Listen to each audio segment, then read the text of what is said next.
బంగ్లాదేశ్ తాత్కాలిక ప్రభుత్వం నియమించిన దర్యాప్తు కమిషన్ మాజీ ప్రధాని షేక్ హసీనాకు నేరుగా అనుమతి ఇచ్చి తిరుగుబాటును ప్రేరేపించారని ఆరోపించింది. ఆ సందర్భంలో జరిగిన 2 రోజుల తిరుగుబాటులో 74 మంది మరణించారని కమిషన్ నివేదిక వెల్లడించింది. ఈ ఘటన హసీనా 2009లో అధికారంలోకి వచ్చిన కొద్ది రోజుల్లోనే జరిగింది.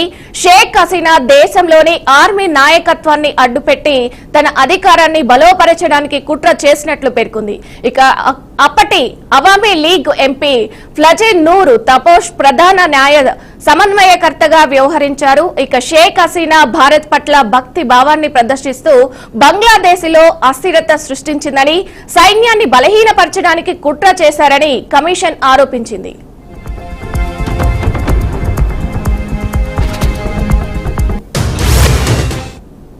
తిరుగుబాటు సమయంలో 921 మంది భారతీయులు బంగ్లాదేశ్ లో ప్రవేశించారని, వారిలో 67 మంది ఆచూకీ ఇప్పటికీ తెలియలేదని కమిషన్ చైర్మన్ ఏఎల్ఎం ఫ్లజర్ రెహమాన్ వెల్లడించారు. ఇక ఈ నివేదికను నోబెల్ బహుమతి గ్రహీత మహమ్మద్ యూనస్ నేతృత్వంలోని తాత్కాలిక ప్రభుత్వం విడుదల చేయడం హాట్ టాపిక్ గా మారింది.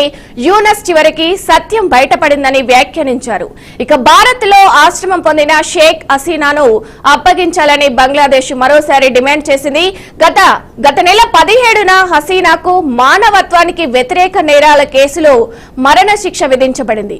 ఇక ఈ నివేదిక వల్ల భారత్ బంగ్లాదేశ్ సంబంధాలు మరింత ఉద్రిక్తతకు గురయ్యే అవకాశం ఉంది. షేక్ హసీనా ప్రభుత్వం అధికారంలో ఉన్నప్పుడు ఈ తిరుగుబాటు జవాన్ల వేతన డిమాండ్లను ఆపడానికి ప్రయత్నించినప్పటికీ కాలానుగుణంగా ఇది రాజకీయ కుట్రగా మారినట్టు దర్యాప్తు కమిషన్ నివేదికలో స్పష్టం చేసింది.